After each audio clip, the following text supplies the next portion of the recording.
Assalamualaikum warahmatullahi wabarakatuh. Waalaikumsalam warahmatullahi wabarakatuh. Bagaimana kabarnya hari ini? Baik. Oke, sebelum kita mulai kegiatan pembelajaran hari ini, seperti biasanya, alangkah lebih baiknya kita berdoa terlebih dahulu. Boleh silahkan Axel dipimpin dulu untuk berdoa. Siap, berdoa dalam hati dimulai. Doa selesai. Memberi salam. Assalamualaikum warahmatullahi wabarakatuh. Waalaikumsalam warahmatullahi wabarakatuh. Oke. Materi yang akan kita pelajari hari ini masih berkaitan dengan materi minggu lalu. Kita masih mempelajari tentang trigonometri, ya. Di trigonometri itu minggu lalu Ibu sudah sampaikan bahwa trigonometri itu berkaitan dengan salah satu jenis segitiga. Segitiga apa yang dipakai di trigonometri? Oke, segitiga siku-siku. Kalau di minggu sebelumnya itu kalian sudah mempelajari cara untuk mencari sudut di segitiga siku-siku. Hari ini fokus kita adalah mencari sisi pada segitiga siku-siku. Sebelumnya Ibu review lagi. 3 sisi di segitiga siku-siku itu ada nama-namanya. Apa aja sih? Sisi miring, sisi depan, sisi samping. Oke, ada yang disebut sisi miring, ada yang disebut sisi depan, dan ada yang disebut sisi samping. Kuncinya, kalau kita mau tahu sisi miring, posisinya ada di mana? Iya, ada di seberang atau ada di depan sudut siku-sikunya, ya. Oke. Tujuan pembelajaran hari ini apa, Bu? Yang pertama, mencari panjang sisi-sisi pada sebuah segitiga siku-siku dengan memahami penggunaan perbandingan sin, cos, tan pada segitiga siku-siku. Oke, Ibu ulas lagi. Minggu lalu kita sudah tahu perbandingan sin itu perbandingan sisi apa dengan sisi apa? Sisi depan sama sisi miring. Oke, sin itu perbandingan dari sisi depan dengan sisi miring. Kalau cos? Samping sama miring. Perbandingan sisi samping dan sisi miring. Tan? Depan sama samping. Oke. Untuk mengetahui sisi di segitiga siku-siku ada beberapa step yang harus kita cari. Yang pertama, kita harus beri nama dulu sisi pada segitiganya. Yang tadi kalian bilang ada sisi miring, sisi samping, sama sisi depan. Jadi kita harus identifikasi dulu mana yang disebut sisi samping, mana yang disebut sisi miring, mana yang disebut sisi depan. Langkah kedua, kita harus menggunakan atau memilih perbandingan trigonometri. Gunakan perbandingan trigonometri yang sesuai. Tadi yang Ibu bilang sin, cos, sama tan. Yang ketiga, mengaplikasikan rumus.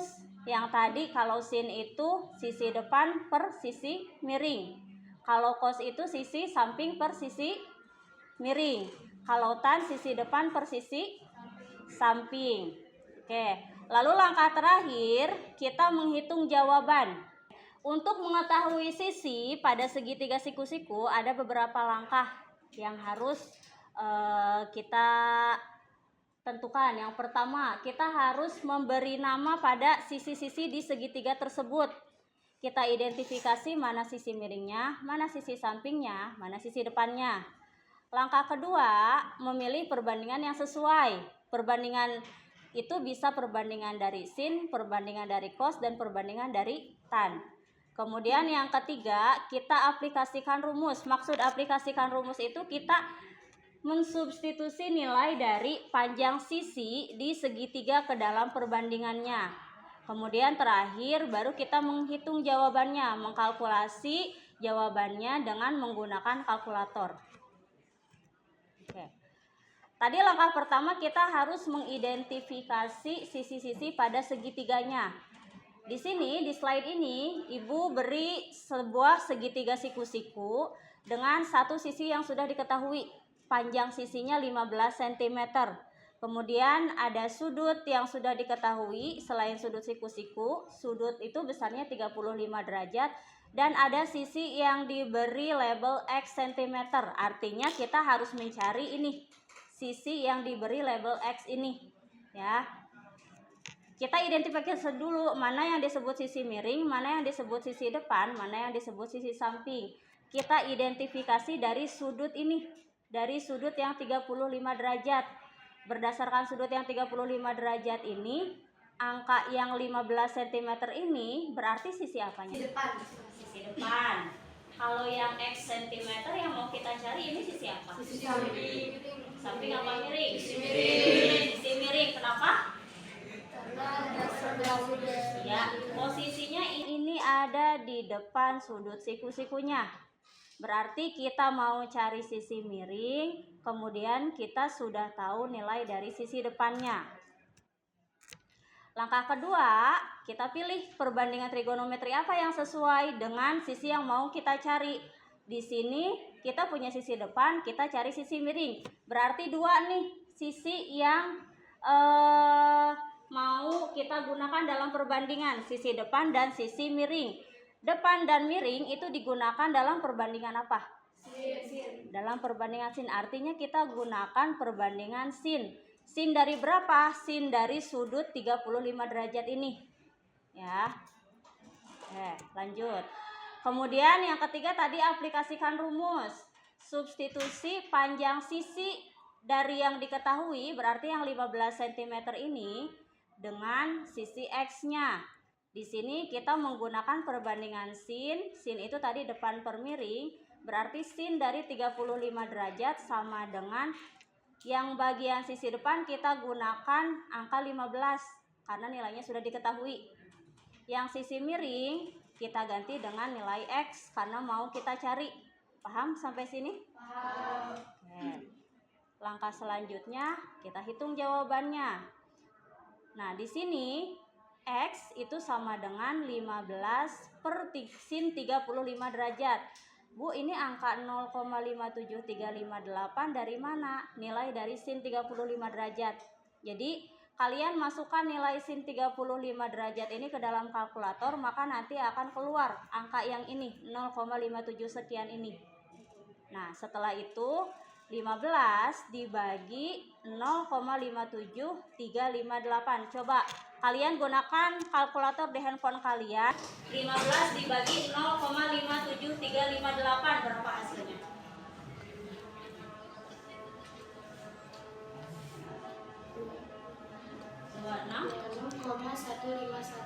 Oke. 26,15153. Iya. Nah, di sini kan Ibu nulisnya cuma 26,15. Kenapa? Karena Ibu bulatkan hasilnya menjadi 2 tempat desimal, artinya 2 angka di belakang koma. Masih ingat aturan pembulatan gimana? Patokannya di angka berapa? Kalau pembulatan di angka 5. Kalau angka yang mau dibulatkan angka setelahnya 5, berarti aturannya Naik 1. ya, naik 1 angka ya. Kalau misalnya di bawah 5 berarti angka yang mau dibulatkan nilainya tetap. Tadi kan dibilang hasil akhirnya itu 26,1515. Di belakang angka 5 itu angka 1. Berarti ketika dibulatkan angka 5-nya tetap gak berubah. Sampai sini ada yang mau ditanya dulu? Paham kira-kira? Oke. Di sini Ibu kasih soal latihan. Sama seperti yang tadi kita cari nilai X pada segitiga siku-siku. Nah, untuk yang nomor 1, kalian identifikasi dulu nih. Ini yang dicari sisi apa, yang diketahui sisi apa. Berarti nanti kan baru ketahuan pakai perbandingan apa. Yang kedua juga sama. Boleh, silahkan masing-masing dicari dulu.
lihat yang gambar pertama udah dapat nilainya, tinggal yang gambar kedua.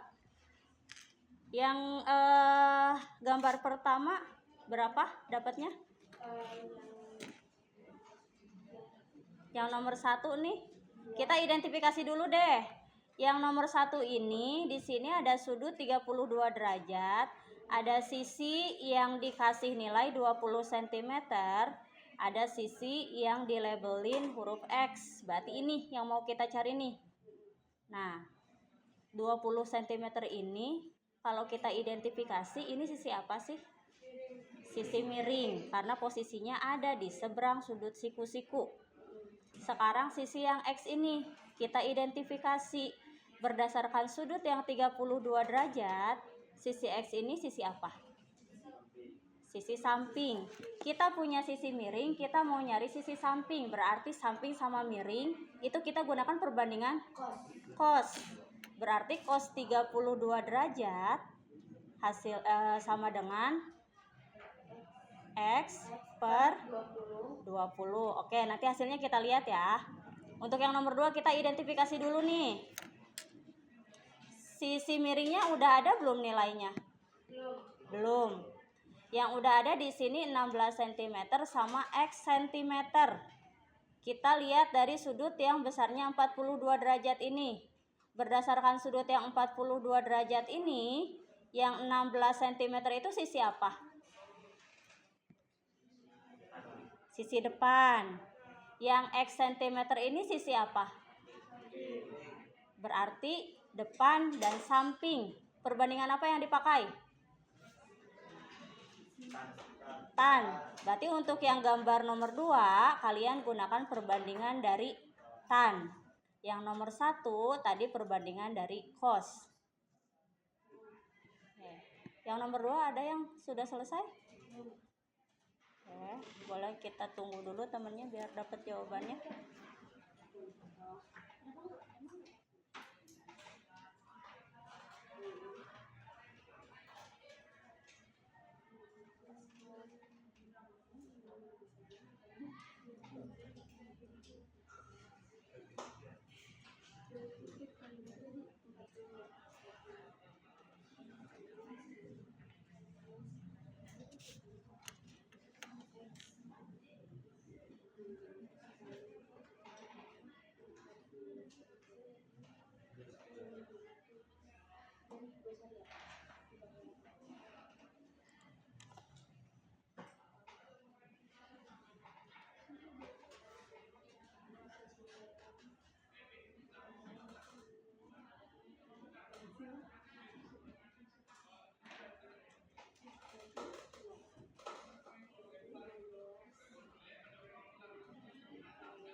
Sudah?